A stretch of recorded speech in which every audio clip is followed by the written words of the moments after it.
السلام علیکم عزیزان من، اسلامیات اور پاک اسٹڈی کی پراپر تیاری کے لیے میں نے ایک کورس شروع کیا ہے اور یہ اس کورس کی پہلی ویڈیو ہے۔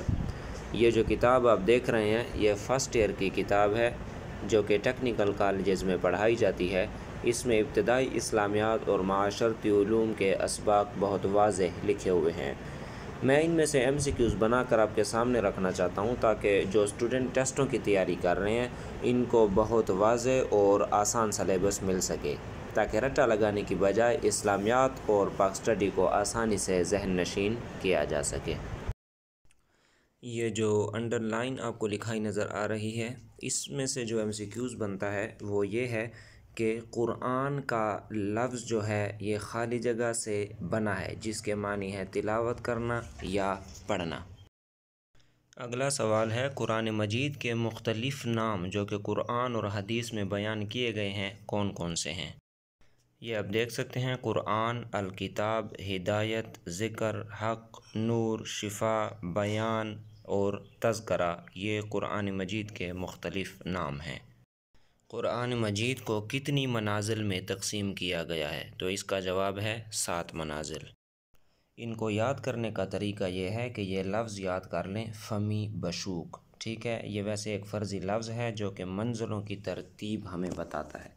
یہ فمی بشوک اگر آپ کے ذہن میں ہوگا تو کسی ٹیسٹ میں اگر یہ سوال آ جائے کہ فلاں منزل کون سی سورت سے شروع ہوتی ہے تو اس کا آپ بتا سکتے ہیں۔ مثلا یہ فا سے مراد سورت فاتحہ، میم سے مراد سورت مائدہ، یا سے مراد سورت یونس، با سے مراد سورت بنی اسرائیل، شین سے مراد سورت الشعراء اور وا سے مراد والصافات اور قاف سے مراد سورت قاف ہے۔ یعنی کہ پہلی منزل جو ہے سورت فاتحہ سے شروع ہوتی ہے، دوسری سورت مائدہ سے، تیسری منزل سورت یونس سے اور اسی طرح ترتیب وار۔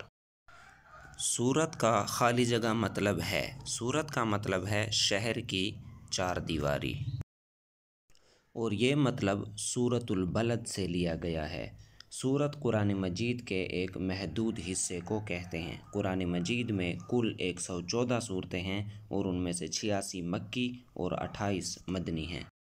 قرآن مجید میں 30 پارے ہیں، یعنی کہ قرآن کو تلاوت کی سہولت کے لیے 30 حصوں میں تقسیم کیا گیا ہے اور ان 30 حصوں کو پارے کہتے ہیں۔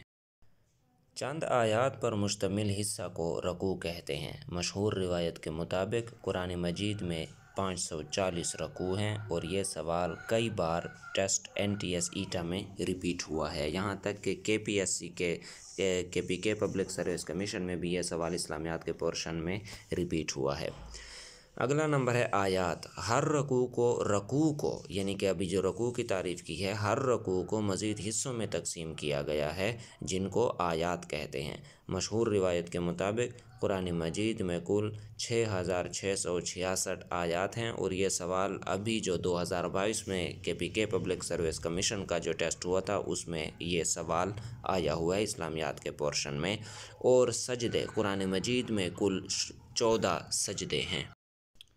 آیات کا شان نزول۔ قرآن مجید کی کچھ آیات ایسی ہیں جو کسی کے سوال یا کسی واقعے کی وجہ سے نازل نہیں ہوئیں بلکہ خود اللہ تعالیٰ نے نازل فرمائیں، جبکہ کچھ ایسی ہیں جو کسی خاص واقعہ یا کسی کے سوال کے جواب میں نازل ہوئیں۔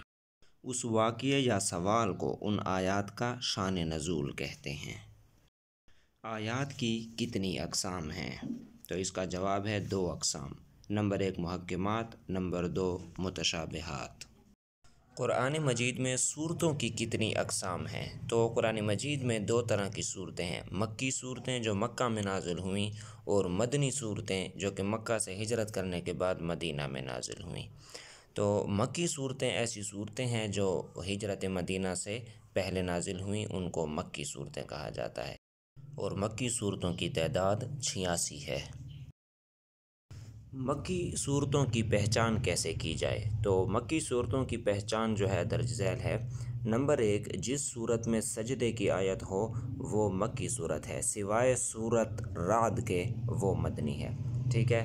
نمبر 2 ہے جن صورتوں میں یا ایھا الناس اور یا بنی آدم کے الفاظ آئے ہیں وہ مکی ہیں۔ نمبر 3، جن صورتوں میں سابقہ امتوں کے واقعات بیان ہوئے ہیں وہ مکی ہیں، مگر سورت بقرہ جو ہے وہ مدنی ہے۔ نمبر 4، مکی صورتوں میں عقائد اور عبادات پر زور دیا گیا ہے۔ نمبر 5، مکی صورتوں میں خطاب جو ہے وہ مشرکین سے ہے۔ نمبر 6 ہے، مکی صورتوں میں توحید، رسالت اور آخرت کا تذکرہ زیادہ ہے۔ اسی طرح مکی صورتوں میں عذاب کی وعیدوں کا تذکرہ بھی زیادہ ہے، اور جن صورتوں کے شروع میں حروف مقطعات ہیں وہ مکی ہیں، سوائے سورۃ بقرہ، آل عمران اور سورہ رعد کے، ٹھیک ہے، اور مکی صورتوں کا انداز بیان فصاحت والا ہے۔ مدنی صورتیں ایسی صورتیں ہیں جو ہجرت مدینہ کے بعد نازل ہوئیں، انہیں مدنی صورتیں کہا جاتا ہے۔ مدنی صورتوں کی تعداد 28 ہے۔ مدنی صورتوں کی پہچان جو ہے درج ذیل ہے۔ ان کی زبان نہایت سادہ ہے۔ یہ صورتیں طویل یعنی کہ لمبی ہوتی ہیں۔ ان صورتوں میں حقوق العباد یعنی بندوں کے حقوق کا ذکر ہے، اور ان صورتوں میں زیادہ تر اعمال اور اخلاق کا ذکر ہے۔ ان صورتوں میں جہاد کا حکم اور احکامات بیان کیے گئے ہیں۔ مدنی صورتوں میں فرائض میراث کا ذکر ہے، یعنی کہ جائیداد کا ذکر ہے۔ ان میں حلال و حرام اور جائز و ناجائز کی تفصیل ہے۔ ان میں اہل ایمان کو یا ایھا الذین آمنوا سے خطاب کیا گیا ہے۔ ان صورتوں میں منافقین کا تذکرہ ملتا ہے، اور ان صورتوں میں حدود یعنی کہ شرعی سزاؤں کا ذکر ہے۔